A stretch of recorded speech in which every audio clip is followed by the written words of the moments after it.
ETF index mutual funds నేర్చుకుని stock మార్కెట్లో రాణించాలనుకుంటున్నారా? వెంటనే ఈ నెంబర్కి కాల్ చేయండి.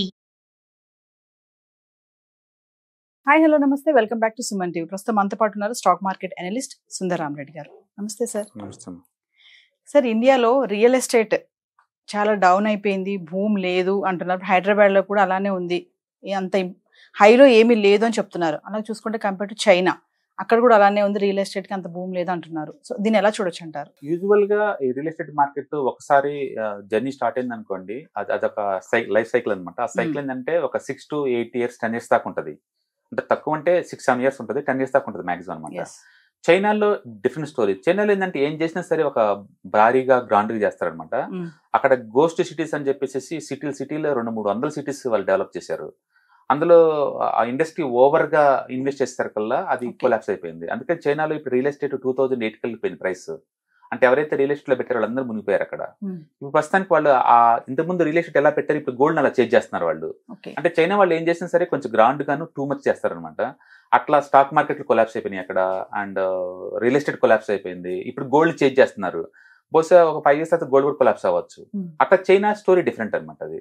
బట్ ఇండియాలో అలా కాదు. ఇండియాలో స్ట్రక్చరల్ స్టోరీ అనమాట. ఇక్కడైతే మాత్రం ఈచ్ సైకిల్ డౌన్ నుంచి అప్ అవడానికి తక్కువలో తక్కువ అంటే 8 years అలా పట్టింది.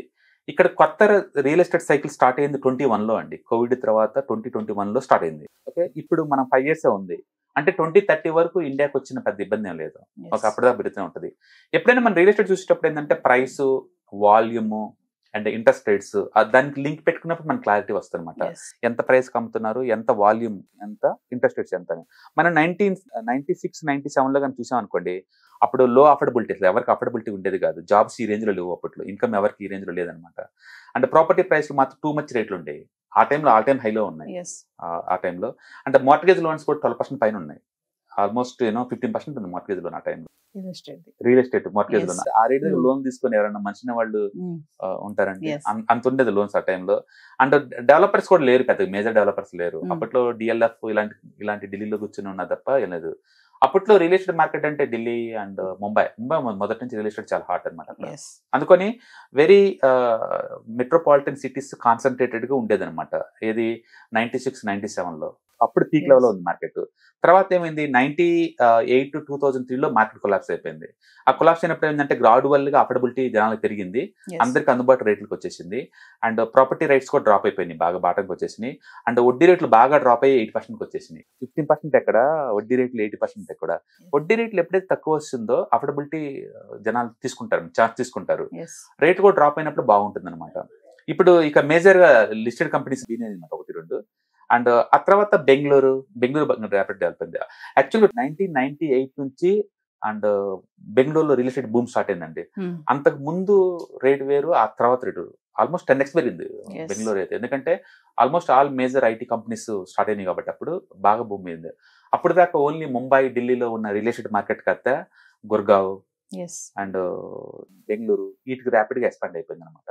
అది బాగా అఫోర్డబిలిటీ ఉంది జనాలకి, ఐటీ జాబ్స్ వచ్చేసినాయి, ప్లస్ ఎక్స్పాండ్ అవుతున్నాయి అనమాట.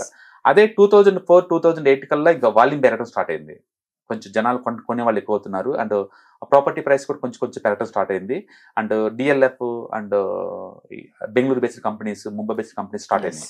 అంటే కార్పొరేట్ కరెంట్ స్టార్ట్ అయింది అనమాట రియల్ ఎస్టేట్ లో. అప్పుడు దాకా ఇండివిజువల్ లోకల్ ప్లేయర్స్ ఉండేవాళ్ళు. ఓకే, అండ్ లోన్స్ కూడా ల్యాండ్ బ్రోకింగ్ ఇవన్నీ కూడా.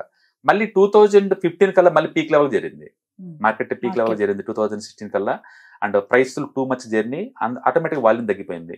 అండ్ వడ్డీ రేట్లు కూడా పెరగడం స్టార్ట్ అయినాయి. వడ్డీ రేట్లు మళ్ళీ 11% వచ్చి 10-11% వచ్చేసి 8 నుంచి 11కి వెళ్ళిపోయింది.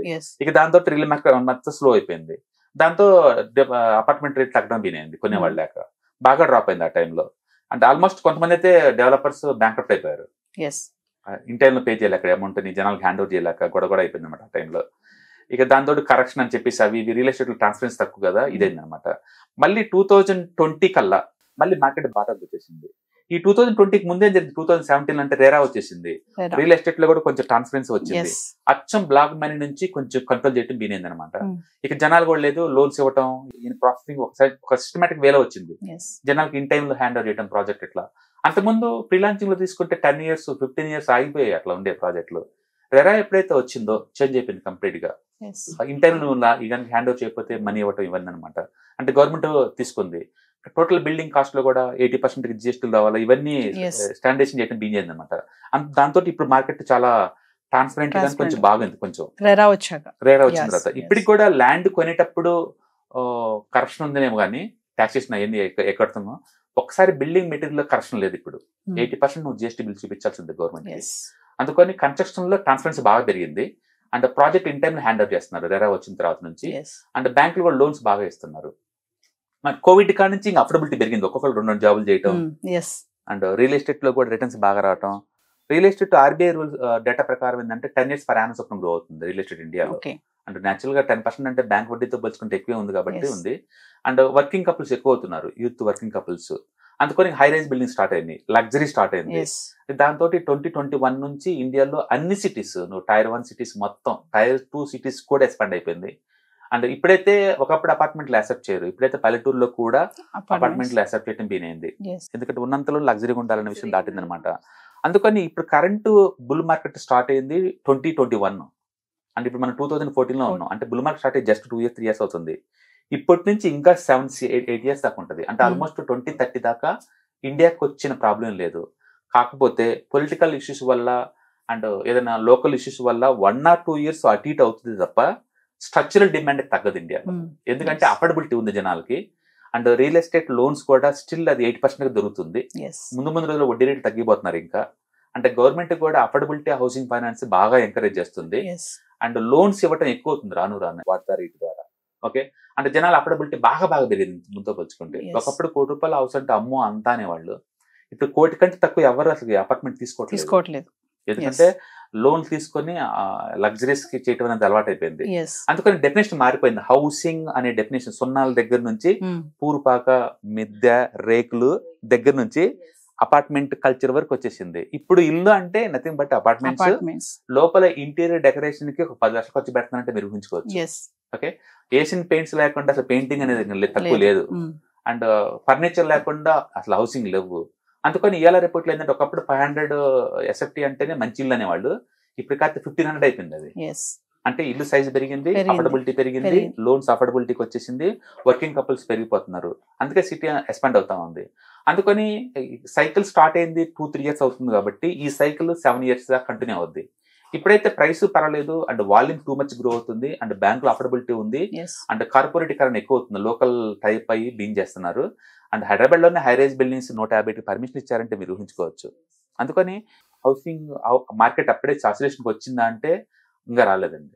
పైగా ఇండియాలో ఏంటంటే 3 వైపుల సముద్రాలు, వైపు హిమాలయాలు, జనాభా ఎక్కువ. అందుకని ఎప్పటికీ ఉంటుంది ఎవగ్రీన్ గా. కాబట్టి ఇండియా దరిద్రం ఏంటంటే రెంటల్ ఇల్లు చాలా తక్కువ. ఇక్కడ 3-4% కంటే ఎక్కువ రావు రెంటల్ ఇల్లు. బ్యాంక్ వడ్డీ రేట్లు ఏమో 8%. అంటే ఇక్కడ రెంట్ కింద నువ్వు ఇల్లు కట్టించుకుంటే అంత వర్త్ కాదు. కానీ మనం ఉండడానికి కోసం అయితే ఒక ఇల్లు అయితే తీసుకోవచ్చు, వర్తం కాదు, అది వర్త్ అనమాట అది. కాబట్టి రియల్ ఎస్టేట్ స్ట్రీమ్ అప్పుడే అయిపోయిందా అంటే అయిపోవటం కాదండి, ఇంకా 7 ఏళ్ళు ఉంటుంది. చైనా ఎగ్జాంపుల్ వేరు. చైనా వాళ్ళు మనకంటే ముందు చాలా అర్లీగా ఎంటర్ అయ్యారు. హై రైజ్ బిల్డింగ్స్ అవన్నీ చాలా లగ్జరీస్ ఉన్నారు అనమాట అవి. అండ్ రెండోది ఏంటంటే గో సిటీ చాలా ఎక్కువ, అక్కడ టూ మచ్గా డెవలప్ అయింది అనమాట. ఇండియాలో అలాంటిది ఏం లేదండి. సో ముందున్న 6-7 years వరకు రియల్ ఎస్టేట్ భూమి అయితే ఉంటుంది అంటున్నారు. అంటే అంత హైప్ లేకపోతే ప్రతిసారి రియల్ ఎస్టేట్ ఏమవుద్దంటే కోకాపేటలో ఎకరం 100 కోట్లు అన్నారు. అన్నం జనాలు టూ మచ్ ఎక్స్పెన్షన్ దూరం వెళ్ళిపోతారు ఆటోమేటిక్ గా, ఎంక్వైరీ చేయరు ఎవరు. ఎప్పుడైతే రియలిస్టిక్ ఎక్స్పెక్టేషన్ పోతాయో ఆడ ఎవరో 1 ఎకరం కొన్నారని చెప్పి అన్ని ఎకరాలు 100 కోట్లు అవ్వదు కదా. ఎప్పుడైతే రియలిస్టిక్ వస్తుందో మళ్ళీ బీన్ అవుతాయి. అందుకని హైప్స్ అప్ అండ్ డౌన్ అయితే ఉండొచ్చేమో కానీ అంటే స్ట్రక్చరల్ డిమాండ్ అయితే ఉంటుంది. ఆర్బీఐ ద్వారా అఫీషియల్ డేటా ప్రకారం real estate development yearly 10% growth ఉంది ఇండియాలో. అందుకని అక్కడ గ్రోత్ లేదని చెప్పకూడదు. And more housing finance companies ఐరోలోకి వస్తున్నాయి ఇంకా. అంటే మీనింగ్ అఫోర్డబిలిటీ ఉంటేనే కదా. అండ్ మీరు కానీ కొక్కపేటకాలు చూస్తే గ్రోత్ చూడండి మీరు ఎంత ఉందో. అందుకని టెంపరీగా ఎమోషనల్ గా ఇప్పుడు హైడ్రా వచ్చింది కాబట్టి స్లో అయిందని, వర్షాలు పడింది కాబట్టి స్లో అయిందని, ఇవన్నీ టెంపరీ. బట్ స్ట్రక్చరల్ గా అయితే ఇంట్రెస్ట్ రేట్స్ రీజనబుల్ గా ఉంది, తగ్గే ఛాన్స్ ఎక్కువ ఉంది, అఫోర్డబిలిటీ పెరిగింది అండ్ అందరికీ ఇల్లు ఉండాలనే కోరిక పెరిగింది. గవర్నమెంట్ అఫోర్డబిలిటీ హౌసింగ్ ఎంకరేజ్ చేస్తుంది కాబట్టి స్ట్రక్చరల్ గ్రోత్ అయితే ఇంకా 5-6 years ఇంకా ఉంటుంది. అండ్ రియల్ ఎస్టేట్ ఇండియాలో ఎప్పుడు సైకిల్ అనమాట, అప్ డౌన్. అందుకని మనకి ప్రైస్ అఫోర్డబిలిటీ ఉండి వాల్యూమ్ కనుక పెరుగుతా, బ్యాంక్ వడ్డీ రేట్ రీజనబుల్ గా ఉంటే ఇండస్ట్రీ ఎప్పటికీ ఉంటుంది. అందుకని ఒక్క 1 year లో ఈ హైదరాబాద్ నుంచి జనాలు సైకలాజికల్ గా అట్లా హైదరాబాద్ సిటీని చూసి అలా అనుకుంటున్నారు, కానీ హైదరాబాద్ కూడా కేవలం చెరువులకు సంబంధించింది కూడా అండి, అన్ని కాదు. అన్ని అనుకుంటున్నాను, కంగారు పడుతున్నారు. అదేమవుతుందంటే ఎప్పుడు రిజిస్ట్రేషన్స్ ఏదైనా మంత్ తగ్గింది అనుకోండి అన్ సీజన్ వల్ల, ఈ రీజన్ దీనికని చెప్తారు యూట్యూబ్ వాళ్ళు, ఈ రీజన్ దీని లింక్ పెడతారు. రియల్ ఎస్టేట్ అనేది ఒక పెద్ద డిసిషన్ మేకింగ్ అండి. అది టోటల్ ఫ్యామిలీ కూర్చొని 1 year 2 years ఆలోచించి తీసుకునే డిసిషన్ అది. ఈ హైదరాబాద్ వల్ల లేకపోతే ఇంకో దాని వల్ల అది వర్షాల వల్ల అది పోస్ట్ పోన్ అవ్వదు అంటే, కాకపోతే సెంటిమెంటల్ గా టెంపరీగా అది ఎఫెక్ట్ అయి ఉండొచ్చు అంతే. But long term point of లో మాత్రం హైదరాబాద్ యావగ్రీన్, క్లైమేట్ బాగుంటుంది, జాబ్స్ బాగుంటాయి, ఎడ్యుకేషన్ బాగుంటుంది, హెల్త్ కేర్ ఫెసిలిటీస్ బాగుంటుంది, అండ్ పబ్లిక్ అంతా కూడా 4-5 లాంగ్వేజ్ లో కంఫర్ట్ గా ఉంటారు. అందుకని హైదరాబాద్ మలయాళీస్ ఉండొచ్చు, బెంగాలీస్ వాళ్ళు ఉండొచ్చు, హిందీ బెల్ట్ వాళ్ళు ఉండొచ్చు, తెలుగు వాళ్ళు ఉండొచ్చు, అందరూ ఉండొచ్చు. ఇక్కడ ఇంత పీస్ఫుల్ లైఫ్ ఇండియాలో ఎక్కడా లేదు. అందుకని హైదరాబాద్ కి ఎప్పటికీ ఆ డిమాండ్, న్యాచురల్ డిమాండ్ ఉంటుంది. ఇక కొంచెం అటు ఇటు అప్ అండ్ డౌన్ అవుతా ఉండొచ్చు అంతే. ఇప్పటికీ హైరైజ్ బిల్డింగ్స్ మనం కొక్కబెట్టకలు వెళ్ళిపోతే రియల్ గ్రోత్ ని కనపడుతూనే ఉంటది. అందుకని మనం స్ట్రక్చరల్ గ్రోత్ అయితే ఏం మాట్లేదండి, ఇండియా మొత్తం ఉంటుంది. Thank you.